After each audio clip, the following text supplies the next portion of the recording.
दोस्तों, इस वीडियो में हम बात करने वाले हैं टाटा टेक्नोलॉजी आईपीओ के बारे में। तो जानेंगे कि आईपीओ कब आने वाला है, आईपीओ में प्राइस बैंड क्या होने वाला है और इसका ग्रे मार्केट में प्रीमियम किस प्राइस पे ट्रेड कर रहा है। तो चलिए वीडियो को शुरू करते हैं। लेकिन अगर आप इस चैनल पे पहली बार विजिट कर रहे हैं या फिर आपने चैनल अब तक सब्सक्राइब नहीं किया है तो चैनल को सब्सक्राइब कर लें और साथ में वीडियो को भी लाइक कर दें। तो सबसे पहले अगर टाटा टेक्नोलॉजी कंपनी के बारे में बात करें तो कंपनी 1994 में इनकॉर्पोरेट हुई है और ये टाटा ग्रुप की कंपनी है और टाटा मोटर्स इसकी सब्सिडरी कंपनी है। यानी कि कंपनी के प्रमोटर्स की बात करें तो टाटा मोटर इसका प्रमोटर हो जाता है। अगर इसके बिजनेस की बात करें तो ये ग्लोबल इंजीनियरिंग सर्विस प्रोवाइडर है। यानी कि कंपनी अपने सेक्टर की एक लीडिंग कंपनी है। कंपनी प्रोडक्ट डेवलपमेंट और डिजिटल सॉल्यूशन प्रोवाइडर है। तो कंपनी यहाँ पर इंजीनियरिंग और साथ में डेवलपमेंट सर्विसेज प्रोवाइड करती है। यानी कि ये बताती है कि किसी भी प्रोडक्ट को किस तरह आप और ज़्यादा अच्छा बना सकते हैं, यानी कि प्रोडक्ट की क्वालिटी को किस तरह इंप्रूव किया जा सकता है। तो बेसिकली इनका जो काम है वो हमें एरोस्पेस, ट्रांसपोर्टेशन और हेवी कंस्ट्रक्शन मशीनरी में देखने को मिलता है। यानी कि इन मशीनरी वगैरह में जो पार्ट्स यूज किए जाते हैं तो उसमें कौन सा पार्ट बेहतर होगा, पार्ट्स की क्वालिटी को किस तरह इंप्रूव किया जा सकता है। तो इससे जुड़ी हुई जो भी सर्विसेज हैं तो उस तरह की कंपनी सर्विसेज प्रोवाइडर है। तो सबसे पहले तो ये टाटा ग्रुप की कंपनी है। तो टाटा के साथ भरोसा जुड़ा हुआ है, यानी कि लोग टाटा ग्रुप पे काफ़ी ज़्यादा भरोसा करते हैं और यही कारण है कि इस आईपीओ का लोग काफ़ी बेसब्री से इंतजार कर रहे हैं। अब टाटा ग्रुप का ये जो आईपीओ है ये 19 साल के बाद आ रहा है। यानी कि इससे पहले आपको टीसीएस का आईपीओ आते हुए देखने को मिला था जो कि 19 साल पहले मार्केट में आया था और उस समय से लेकर अब तक कंपनी ने काफ़ी अच्छा परफॉर्म किया है। और देखा जाए तो कंपनी आईटी सेक्टर में नंबर 1 कंपनी देखने को मिल रही है और यही रीज़न है कि ये आईपीओ मोस्ट अवेटेड आईपीओ होने वाला है। तो टाटा मोटर इसका प्रोमोटर्स है। तो जिनके पास भी टाटा मोटर्स का एक भी शेयर होगा वे शेयर होल्डर कोटा में अप्लाई करने के लिए एलिजिबल होंगे और अगर आपके पास नहीं भी है तो आप आगे बाई कर सकते हैं। तो फिलहाल कंपनी की ओर से 3 अक्टूबर को अडेंडम डीआरएचपी फाइल किया गया। यानी कि जो पुराना डीआरएचपी था तो उसमें कुछ चेंजेस किए गए और अब इसमें शेयर होल्डर कोटा और इम्प्लॉइज कोटा को ऐड किया गया है। तो यहाँ पर 10% का शेयर होल्डर कोटा होने वाला है। तो इसका मतलब है कि अगर आपके पास टाटा मोटर का शेयर है तो आप शेयर होल्डर कोटा में अप्लाई कर सकते हैं। यानी कि आप शेयर होल्डर कोटा से 2 लाख रुपए तक आईपीओ में इन्वेस्ट कर सकते हैं और इसके अलावा आप रिटेल कोटा से भी 2 लाख लगा सकते हैं। तो यहाँ पर आपकी जो अलॉटमेंट चांसेस हैं वो इंक्रीज हो जाते हैं। तो आईपीओ में आप अगर शेयर होल्डर कोटा से अप्लाई करते हैं तो साथ में आप रिटेल कोटा से अप्लाई कर सकते हैं। इसके अलावा अगर आप शेयर होल्डर कोटा से अप्लाई करते हैं तो आप एच पोर्शन से भी अप्लाई करने के लिए एलिजिबल होंगे। यानी कि आप दो कैटेगरी से आईपीओ में अप्लाई कर सकते हैं। तो जब आप 2 कैटेगरी से आईपीओ में अप्लाई करते हैं तो आपके अलॉटमेंट चांसेस इंक्रीज हो सकते हैं। तो जिनके पास टाटा मोटर का शेयर नहीं है वे अभी जाकर शेयर को बाई कर सकते हैं। यानी कि जब तक टाटा टेक्नोलॉजी की ओर से आरएचपी फाइल नहीं किया जाता है तब तक आप टाटा मोटर के शेयर को बाई कर सकते हैं। तो अभी इनकी ओर से सेबी के पास टीआरएचपी फाइल किया गया है और आरएचपी फाइल नहीं किया गया है। तो जब तक आरएचपी फाइल नहीं होता है तब तक आप टाटा मोटर के शेयर को बाई करके शेयर होल्डर कोटा में अप्लाई करने के लिए एलिजिबल हो सकते हैं। अब कंपनी के फाइनेंशियल की बात करें तो यहाँ पर फाइनेंशियल 20 से लेकर फाइनेंशियल 23 के दिसंबर क्वार्टर तक आपको फाइनेंशियल देखने को मिलता है। तो सबसे पहले एसेट की बात करें तो इसके एसेट में ईयर ऑन ईयर हमें ग्रोथ देखने को मिल रही है। कंपनी के रेवेन्यू की बात करें तो कंपनी के रेवेन्यू भी बढ़ते हुए देखने को मिल रहे हैं। हालांकि फाइनेंशियल 21 में कंपनी का जो रेवेन्यू है वो हमें पिछले साल के मुकाबले कम देखने को मिल रहा है। उसके बाद से फिर से इसके रेवेन्यू में काफ़ी बढ़िया ग्रोथ देखने को मिली है।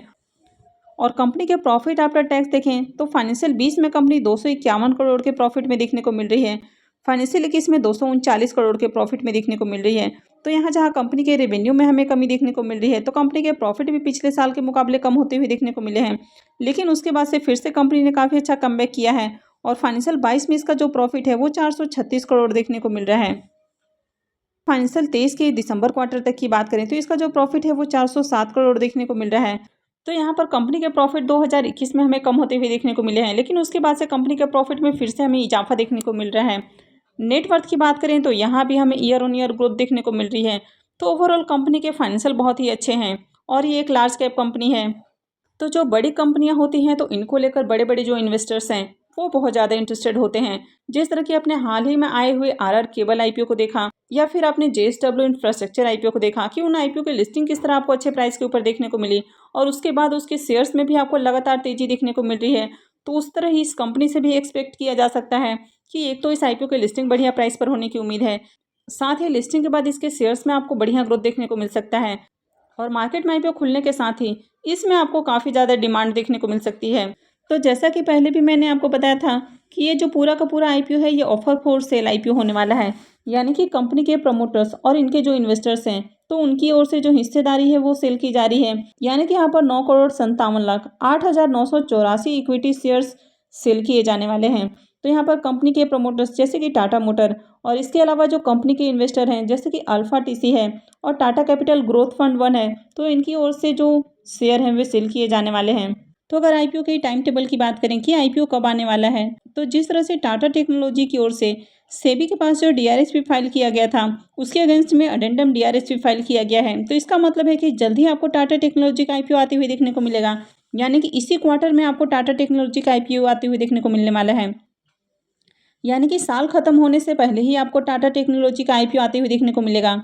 तो आईपीओ की अगर प्राइस बैंड की बात करें कि आईपीओ में प्राइस बैंड क्या होने वाला है, तो सबसे पहले तो फेस वैल्यू 2 रुपये निकल कर आ रहा है। तो ऐसे में एक्सपर्ट्स का मानना है कि आईपीओ में प्राइस बैंड 280 से 320 रुपये के बीच में आपको देखने को मिल सकता है।